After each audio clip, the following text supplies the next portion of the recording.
Bueno, queridas amigas y amigos, la situación de Bolivia es confusa y dolorosa. Para orientarnos un poco acerca de lo que pasó, lo que está pasando y lo que está por pasar, hemos invitado a un boliviano muy representativo, el licenciado en estudios políticos y máster en administración de empresas y ex rector universitario y ex dirigente del Comité Cívico de Santa Cruz, Bolivia, Mario Bruno. Él contribuyó con su intervención a aclararnos las cosas en este programa. Bueno, y al que le guste este programa, por favor suscríbase a nuestro canal.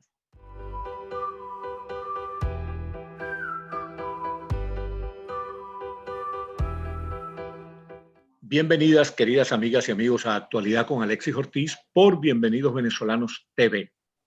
Hoy vamos a hablar de un tema que lamentablemente sigue siendo muy vigente, muy actual. Quisiéramos que fuera menos actual y el país al cual nos vamos a referir, Bolivia, estuviera más tranquilo. Pero las cosas no son así. Para hablar sobre Bolivia hemos invitado a un universitario muy importante, fue rector de la Universidad Mateo Kulhik de Santa Cruz, se graduó en la Universidad de El Salvador de Argentina. Él es licenciado en estudios políticos, en ciencias políticas, pero además tiene un máster en lo que llaman por estos lares Business Administration, o sea, en administración de empresas. Se trata de Mario Bruno, que además fue el secretario ejecutivo del Comité Cívico de Santa Cruz, que en un cierto momento de la historia contemporánea de esa ciudad tan dinámica de Bolivia, fue el instrumento más poderoso de la defensa de la democracia en ese país del sur del continente. Bienvenido, mi querido Mario Bruno. Alexis, ¿cómo estás? Buen día a todos los que nos ven en este espacio tan lindo que tenés. Bueno, mira, fíjate tú, chico, como hay que hablar con mucho desgarramiento de Bolivia, la pregunta obligada para comenzar es, ¿qué pasó? Después que el pueblo de una manera heroica en la calle durante 21 días continuos derrocó a la narcodictadura de Evo Morales, después que 7 de cada 10 electores estaban dispuestos a votar contra Evo Morales, ¿qué ocurrió? Mira, Alexis, lo que pasó, y lo hemos conversado muchas veces, lo que sucedió en noviembre del 2019 en Bolivia fue una rebelión popular que terminó con el dictador Evo Morales, pero no logró terminar con la dictadura. Evo Morales huye del país, se asila primero en México, luego en la Argentina, y se viene un gobierno de transición, que fue la de la presidenta Yanine Áñez. La presidenta no tuvo la fuerza suficiente para poder hacer lo mínimo indispensable para poder nosotros protegernos de esa dictadura que quedó en el poder administrativo del país, quedó absolutamente intocada. Es decir, salió Evo Morales, salió el dictador, pero la dictadura quedó tal cual la había dejado Evo Morales, en el poder judicial, en el poder legislativo y por supuesto en el ejecutivo también, a nivel de ministerio. Te digo que no tuvo la fuerza suficiente porque nosotros fuimos en octubre, el mes pasado, a elecciones generales en Bolivia, pero fuimos con el mismo padrón electoral que había manoseado la dictadura de Evo Morales para hacer trampa y hacer el fraude que se hizo en octubre del 2019. En octubre del 20 hay muchísimos indicios de una cantidad realmente importante de irregularidades que se dieron, pero evidentemente no se ha tenido la capacidad, no se ha tenido el eco suficiente en los organismos internacionales. Daría la impresión de que a la OEA, que participó como observadora, le pesó volver a hablar de fraude en Bolivia y simplemente salió del país sin mayor sin mayores luces, sin darnos mayores luces con relación a la cantidad de denuncias de fraude que se hicieron. Ahora, Mario, si la oposición hubiera ido unida con un candidato, si se hubiera habido una actitud más dialogante entre los dirigentes de la oposición, La historia, si no hubieran dado ese espectáculo de pugnacidad y de desentendimiento, ¿tú no crees que las cosas hubieran sido diferentes? yo creo que sí, absolutamente sí. No nos olvidemos que al final de cuentas iba el candidato de Evo Morales por un lado y por el sistema democrático, para diferenciarlos, habían 6 candidatos diferentes. Y entre los 6 candidatos se peleaban el mismo 70% de los votos que no estaba de acuerdo con la dictadura de Evo Morales. Al pelearse de una forma demasiado agresiva, es decir, existían muchas denuncias entre ellos, lo que hicieron fue que el candidato de Evo Morales vaya solito, sin recibir ningún ataque, sin pagar ninguna factura de todo lo que había sucedido en el gobierno de Evo Morales, en la dictadura de Evo Morales. Entonces, por consecuencia, 6 dividieron el voto del 70%.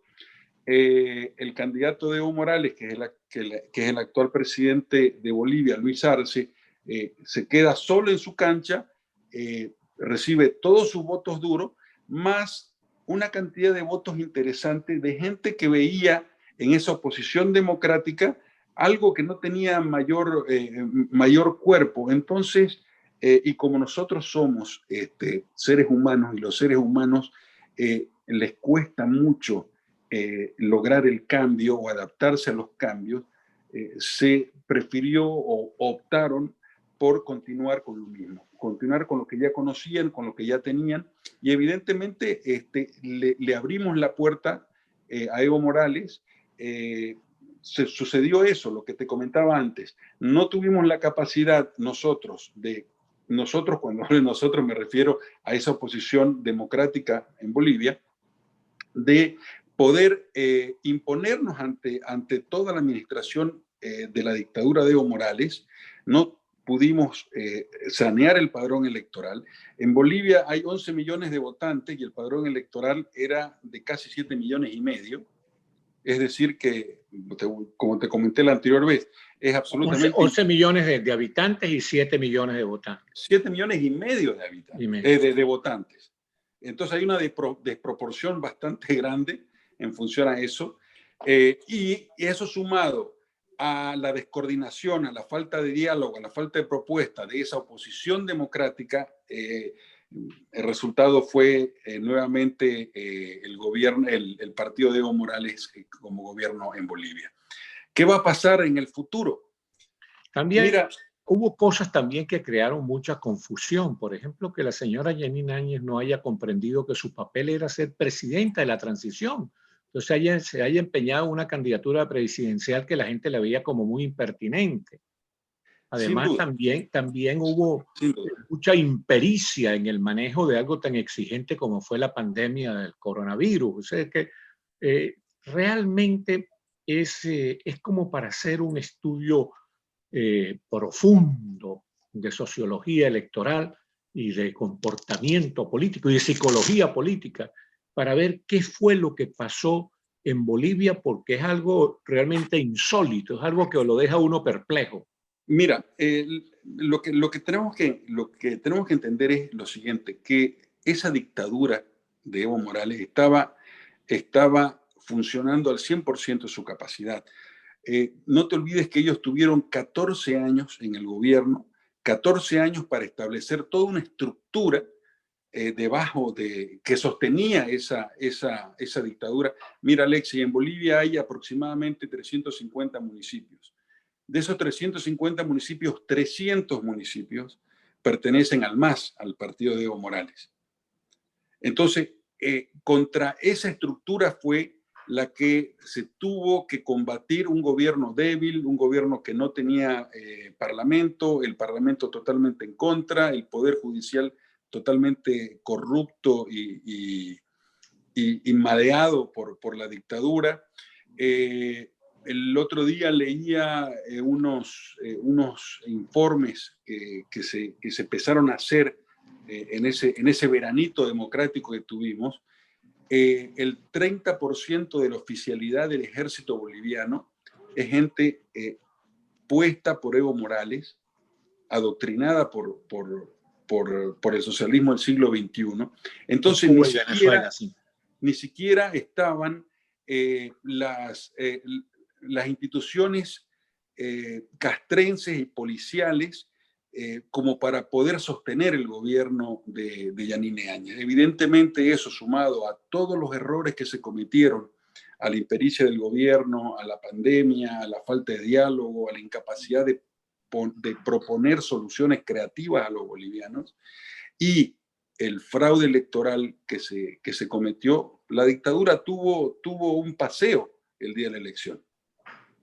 Ahora fíjate tú, ¿qué está pasando ahora? Porque el presidente Luis Arce, la gente tenía la esperanza de que se distanciara de Evo Morales, que no apareciera como una marioneta de Evo Morales, pero la cuestión está confusa. ¿Qué podemos esperar ahora? ¿Qué está pasando ahora? En este momento hay cierta pugna entre, por supuesto, Evo Morales y Arce el presidente. Hay una serie de posiciones que Arce tiene que asumir porque todavía no es muy fuerte. Al final de cuentas, no nos olvidemos que Bolivia es un país latinoamericano y como todo buen latinoamericano, nosotros apreciamos mucho al caudillismo, es decir, no existen los partidos sin caudillos. Entonces el caudillo es el dueño y es el que tiene el poder, y es lo que pasa con Evo Morales. Son raros los casos donde cuando el caudillo no está, el partido puede seguir. El caso de Ecuador es un ejemplo claro, pero la mayoría de los países no logran llegar a ese desarrollo con que llegó Ecuador. Mira,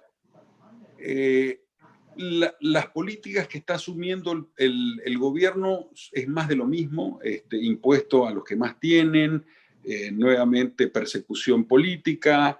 Ya hay una lista de 300 personas que, según el gobierno, fueron los financiadores de lo que ellos llaman el golpe a Evo Morales. Se está cambiando en este momento la historia, es decir, la narrativa de los sucesos de octubre del 2019. Un hecho interesantísimo. Y frente a eso, Mario, frente a eso vemos a la gente democrática como acomplejada, escondida, aturdida. Todavía no han reaccionado. Todavía no se ha reaccionado. El gobierno, al ver el éxito en esta situación, ha convocado elecciones para gobernadores y alcaldes en marzo del año que viene. Las agrupaciones todavía no han tenido la capacidad de poder conversar entre ellas. Hay algunos intentos, pero no se está consiguiendo. Ojalá que sí lo consigan. Te quería dar un ejemplo interesantísimo. En Bolivia, en el 2009, hubo un asesinato en el Hotel Las Américas, el famoso caso del Hotel Las Américas, donde murieron 3 europeos, y a raíz de eso se creó todo un caso de terrorismo para perseguir a la oposición. En ese momento, uno de las personas que armó ese caso era un mayor de policía, que era el mayor Aguilera. Hoy día, la semana pasada, fue premiado por eso y lo han puesto el comandante en jefe de la policía boliviana.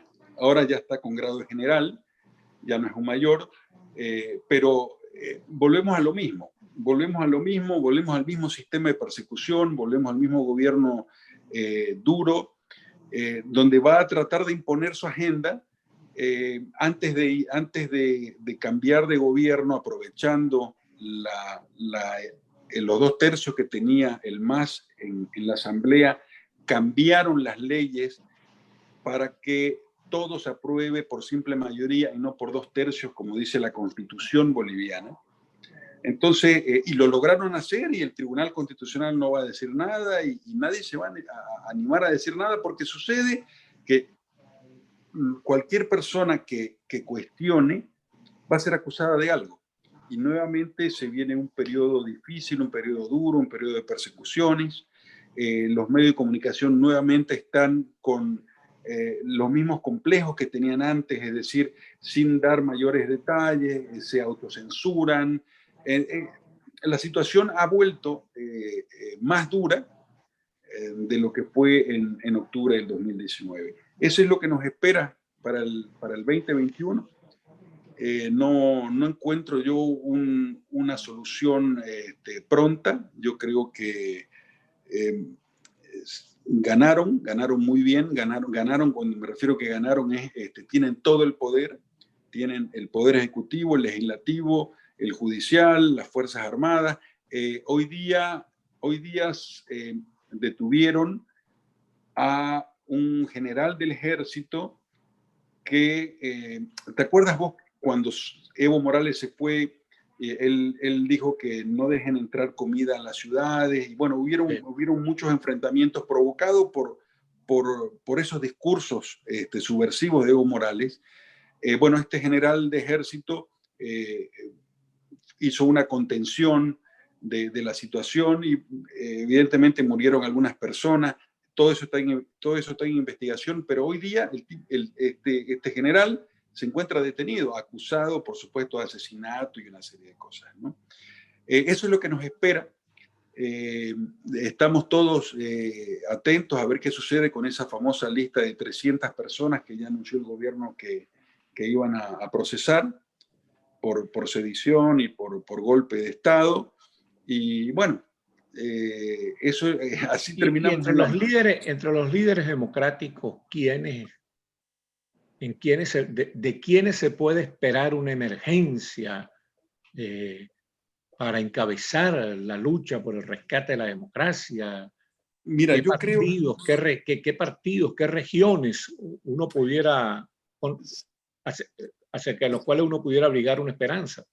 Siempre Santa Cruz, Tarija, Chuquisaca, el Beni, van a ser actores contestatarios al gobierno. Eso es por la cantidad de actores políticos que se encuentran en esas regiones, pero todavía no han tenido la capacidad de articularse. Los que fueron en algún momento los candidatos en las elecciones pasadas están, yo creo, todavía muy golpeados por la situación, muy golpeados por los resultados de la elección y muy golpeados en cuanto al cuestionamiento que se les hizo posterior a la elección de su incapacidad de poder sentarse, dialogar y crear una fuerza en común. Esperemos que para marzo, para las elecciones de gobernadores y alcaldes, tengamos la oportunidad de conseguir ideas y propuestas comunes y candidatos comunes en relación a esta oposición democrática. Bueno, ojalá que sea así como tú dices y que Bolivia encuentre un camino de recuperación, porque bien se lo merece un país que ha sufrido tanto históricamente. La arremetida de las dictaduras, de las injusticias, de los atropellos. Bueno, y en este momento la narcodictadura de Evo Morales, que vuelve al poder a través del que parece ser un hombre de paja de él, parece ser un monigote de él, un títere de él, que es este señor Arce. Muchísimas gracias a Mario Bruno. Dios te bendiga, mi hermano querido. Gracias, Alexis. Thanksgiving para todos, un fuerte abrazo. Igual para todos, por tu familia y a toda la gente que nos escucha también, feliz Thanksgiving. Bueno, y hasta la próxima semana, si Dios quiere, la Virgen del Valle.